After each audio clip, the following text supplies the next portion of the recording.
We have 5 stories in total for you guys today. The first story is posted by you/Dr. Arena with the title of 5-Star Hotel Buffet Becomes a Nightmare. I organized a small conference in Manila for work.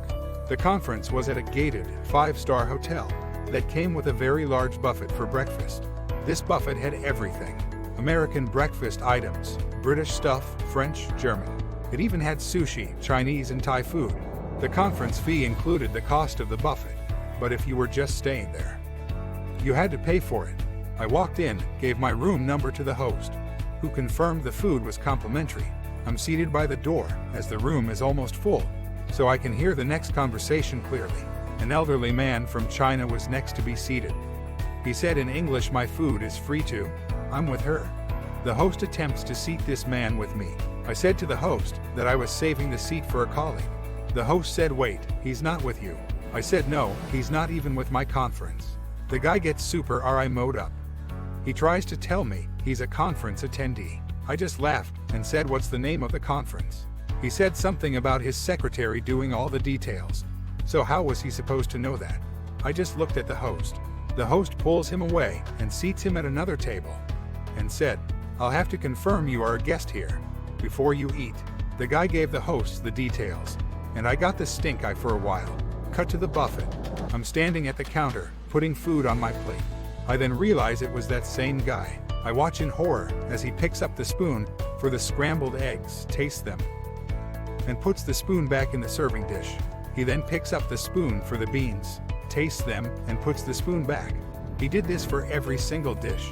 I hurried back to the host, grab his arm, turn toward the buffet, and say, "Watch." I thought the host's head was going to explode. He turned a scary shade of red, and veins started popping out in his forehead. He gets on his walkie-talkie and calls security. He also motioned to a waiter and brought him over. He told the waiter to grab every other waiter and start clearing the buffet quickly, as it was now contaminated. Security arrived in about 20 seconds. 2 guards with gigantic guns strapped to their back pulled the guy out of the room, and the buffet was closed for about an hour, while all the food was taken back into the kitchen, remade, and brought back. The irony, it was an infectious disease conference. On to the second story, written by you/Parker Rafker. My uncle who wants a better phone than what we give him. So my mom's job gives her a phone for free to use for work purposes, and recently she's got a new one from her job so she could afford to give away or sell her existing one, which was an iPhone 6. My uncle, who knew this, asked her if she had a phone to give away to him, since he needed a new phone and couldn't afford one. My mom offered to give him the iPhone 6, and I kid you not, he actually turns his nose up at it and goes like, "Only an iPhone 6. I wanted an iPhone X. I don't want it anymore." Like, okay, sure, we can't even afford an iPhone X on our own, and you expect an iPhone X from us? In your dreams, maybe? On to the third story, shared by you/Silas BAFTA Bonar. First class fail. My wife and I still laugh about this one. We treated ourselves to business class on a flight home, as some upgraded seats suddenly opened up at a discount. We flew economy down and had been separated, so this seemed like a good thing. My wife and daughter grabbed their seats together. I head right behind them to the last row of business seats. There's a woman already in my seat, talking to the woman next to her. Me, "Hi, I think you are in my seat." CB window lady quickly chimes in. "I got upgraded. This is my sister. Would you mind taking a different seat so we can be together?" Me, "Okay, sure. Is it the single here?" CB, "No, her seat is technically in coach." Me, "That's not going to work." CB, "Please, this is a trip of a lifetime for us, and it would really be wonderful if we could sit next to each other." Me, "I get it, but I'm not going to give up a seat I paid extra for." CB, "We need to be together, as she has been through so much, being sick, and these are the only 2 seats that will allow us to really talk." Me, "Weren't you just on vacation? I'm sure whoever is sitting next to her in coach will switch with you up here." CB, "Please just go back there." Me, "No, my wife and daughter are with me." CB, "It's just money. We need to sit together, do the right thing, and be a gentleman. We really need to sit together for her health." The flight attendant comes over. Her, "I hope it's okay. He switched seats with my sister here." Me, "No, I didn't. Bah, ma'am, you will all have to take the seats you purchased. The sister begrudgingly gets up, but hovers a bit, even as people are boarding. She stands there, giving me weird puppy dog eyes. Finally, she goes back to her seat in coach. CB, now that you made my sister move and ruined our trip, the least you can do is pass her some free drinks.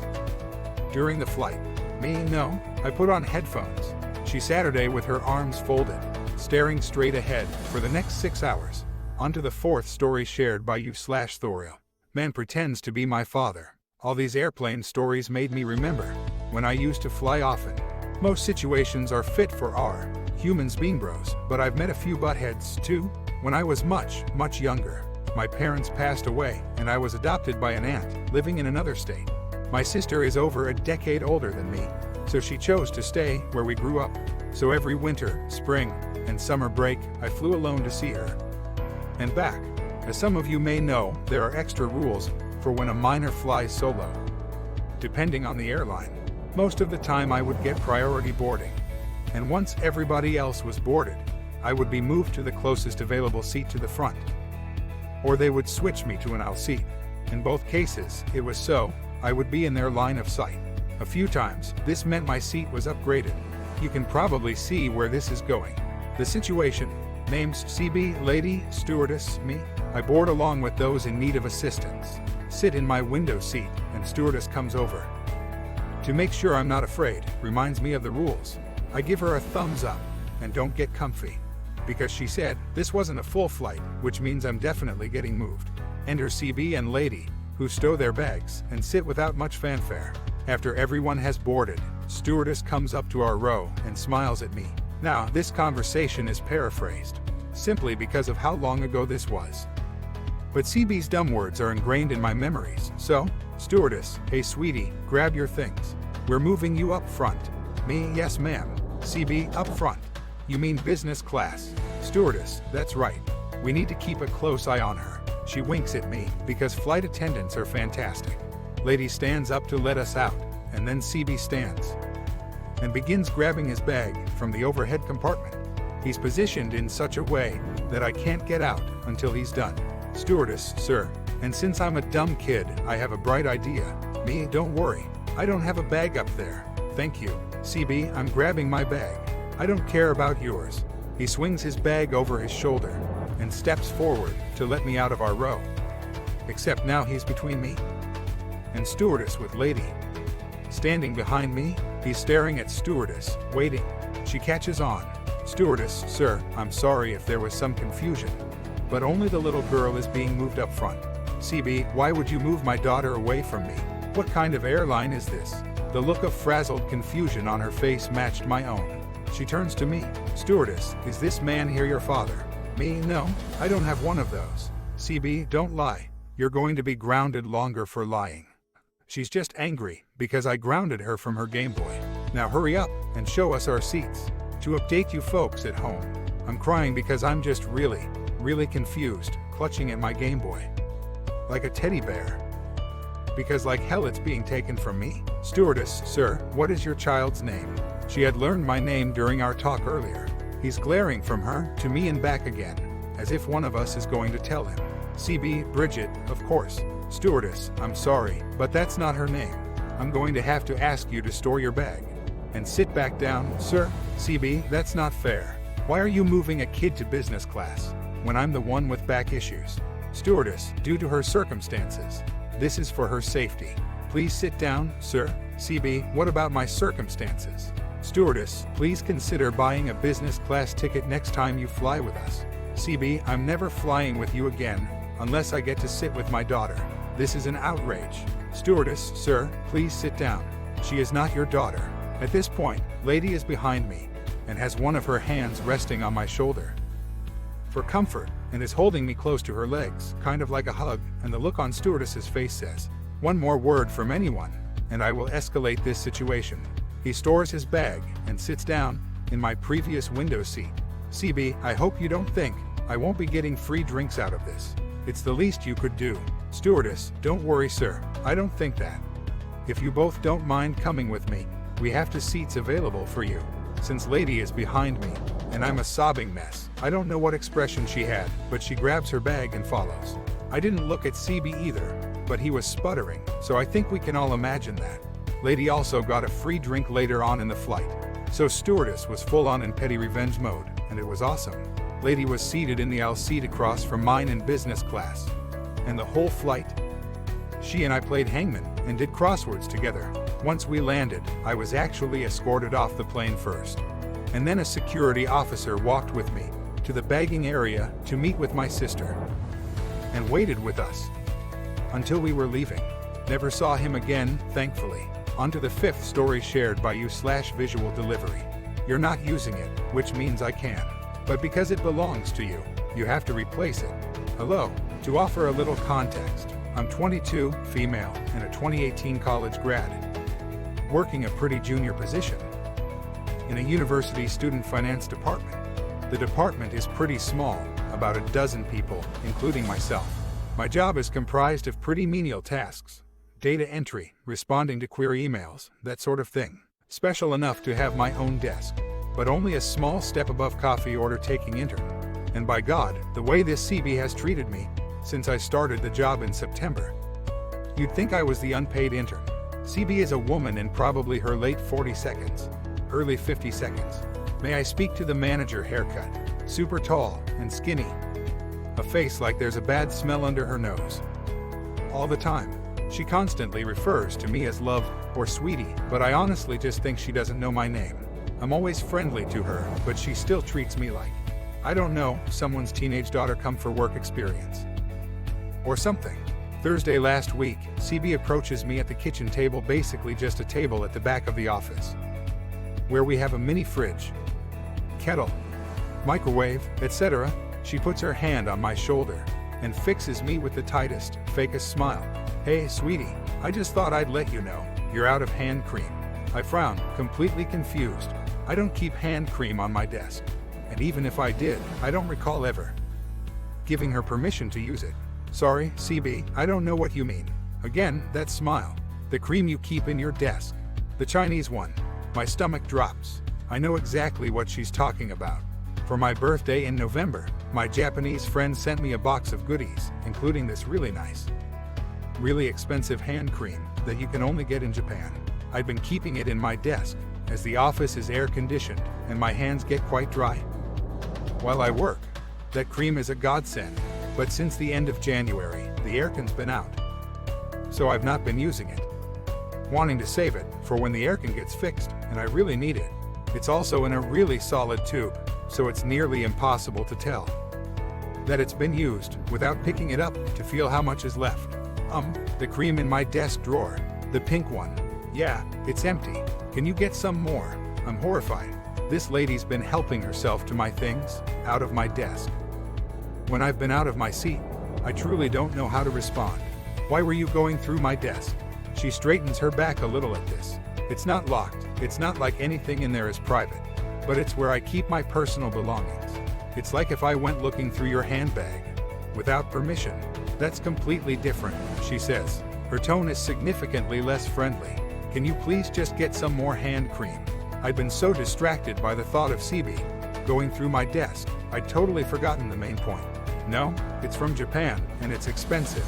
I can try and find it online and give you the link to order it, but I'm not getting more so that you can use it. Well, if you're going to replace it anyway, we might as well share it. You didn't even notice I was using it until I told you. I was like, I knew this woman had a superiority complex, but this is unreasonable. She wants me to replace it so that she can keep using it. The absolute audacity of this woman. I said no, I've got every mind to ask you to reimburse me. I'd barely used it, and now it's empty. You used nearly the whole bottle, but you weren't using it. That's not the point, CB. For the first time in the conversation, I raised my voice, getting the attention of some of my colleagues. It wasn't yours to use, especially not without permission. I won't ask you to reimburse me, because I can already tell you'll say no. I'll replace it myself, but keep the hell out of my desk. Did you not learn that in preschool? She bristles and quickly notices that people are staring. She's not too well liked in the office anyway, so I can see the cogs begin to turn as she works out how she can turn this onto me. Sweetie, that cream has changed my life. She says in this fake gentle voice, "It's healed my eczema. It might come back if I don't keep using it." Okay, good for you. So order some for yourself. Just stay out of my things. Before she could respond, I just walked away with my now lukewarm coffee. I ordered a new hand cream that night and considered sending her a PayPal invoice for it, but I thought that as the first one was a gift. I wasn't technically out of pocket. I just felt sorry that my friend's present had gone to waste. Fast forward 8 days to yesterday. CB turns from the mini fridge with a death glare and announces to the office, "Somebody eaten my yogurt." No response. Everyone kind of glosses over her B's at this point. She fake clears her throat. "Somebody has eaten my probiotic yogurt." Then, a voice, "My hero." A guy in the office we'll call Dave. He's 64, average build, with a huge dark beard and glasses. Kind of like a bear. Stoic, quiet, keeps to himself. "Well, you weren't eating it." CB's face twists into the tightest glare I've ever seen. "Excuse me? You didn't even notice it was gone. It must have been okay for someone else to take it since you weren't eating it." There's a few small snorts of laughter. I'm holding my breath to keep myself from bursting out in hysterics. What kind of backwards logic is? Another co-worker, also male. He speaks in a crude imitation of a woman's voice, fake sincere. "Sweetie, that probiotic yogurt changed my life. It healed my eczema." The whole office begins to laugh. CB's face goes bright red, and her mouth starts twitching at the corners, like she wants to either cry or yell. But she doesn't have a foot to stand on. She went out for lunch and didn't come back. We heard later in the day that she'd called out sick. When I got home in the evening, I found an email letting me know she'd PayPal'd me some money for the hand cream. Without a message, it only covered the cost of the actual cream, not shipping, but I was grateful. I was just an intern in her eyes, so I could never have convinced her to pay me, but to have her equal colleagues on my side, shame her like that, was more than enough. I'm so grateful to them. They can use my hand cream anytime they like. TLDR, mean CB coworker helps herself to my $40 hand cream out of my desk. Tells me to buy more because she used it all and wants to keep using it for her eczema. Coworkers put her in her place. That's it for today. Thanks for watching and see you guys again next time.